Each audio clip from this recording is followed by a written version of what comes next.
بسم اللہ الرحمن الرحیم۔ حوالات کی سلاخوں کے پیچھے سے میں اسے نماز پڑھتا دیکھ رہا تھا۔ وہ 25-26 سال کا خوبصورت نوجوان قتل کے مقدمے میں 2 دن پہلے ہی یہاں لایا گیا تھا، جہاں سے چند دن بعد عدالتی کارروائی کے بعد اسے جیل منتقل کیا جانا تھا۔ اس کے خلاف کیس کافی مضبوط تھا، اس لیے گمان غالب تھا کہ 1-2 پیشیوں کے بعد ہی اسے سزائے موت سنا دی جائے گی۔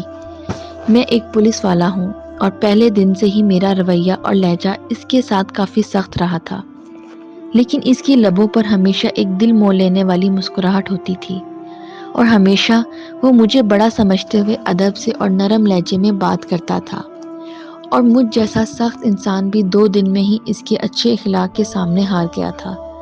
اب وہ سلام پھیرنے کے بعد دعا مانگ رہا تھا۔ میں اسے دیکھتا ہی رہ گیا۔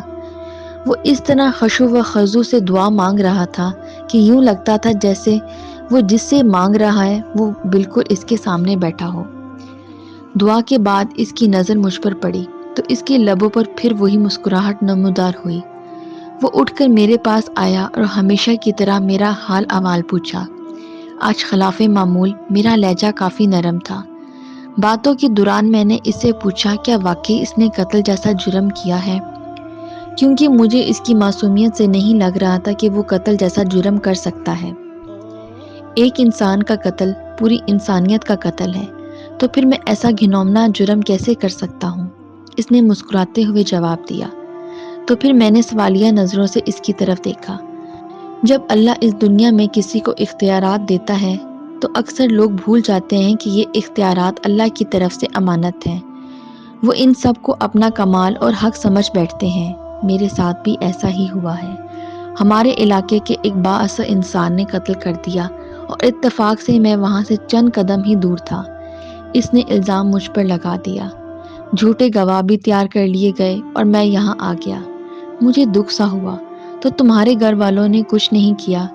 گھر والوں نے اپنی سی کوشش کی، لیکن وہی بات، اس معاشرے میں لوگ بھی ڈر کے مارے اس کا ساتھ دیتے ہیں جو طاقتور ہو۔ وہ پھر سے مسکرایا تھا۔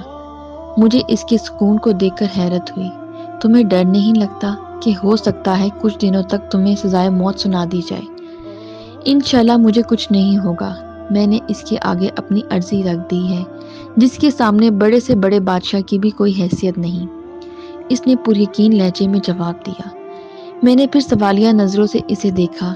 میں اللہ کی بات کر رہا ہوں۔ اسے میری بے گناہی کا علم ہے اور وہ مجھے کچھ نہیں ہونے دے گا۔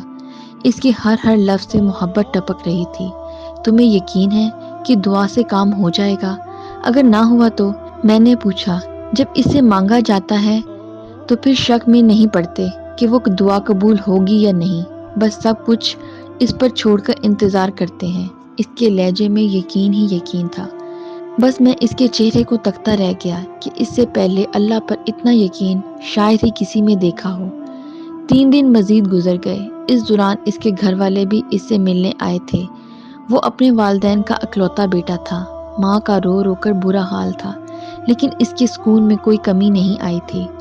وہ مسلسل سمجھاتا رہا کہ میں نے اللہ کے سامنے عرضی رکھ دی ہے، اسے پتا ہے میں بے گناہ ہوں، دیکھ لیجیے گا وہ مجھے کچھ نہیں ہونے دے گا۔ میں نے اللہ پر یقین اس سے پہلے صرف پڑھا ہی تھا، لیکن کبھی نہیں دیکھا تھا۔ میرے دل میں اب اس کے لیے عقیدت کے جذبات پیدا ہونا شروع ہو گئے تھے۔ شاید اللہ کی محبت ہوتی ہی ایسی ہے جو پتھر دل کو بھی پگھلا دیتی ہے۔ اور پھر جب اسے عدالت میں پیش کیا جانا تھا، اس سے 1 دن پہلے ہی عجیب واقعہ ہوا۔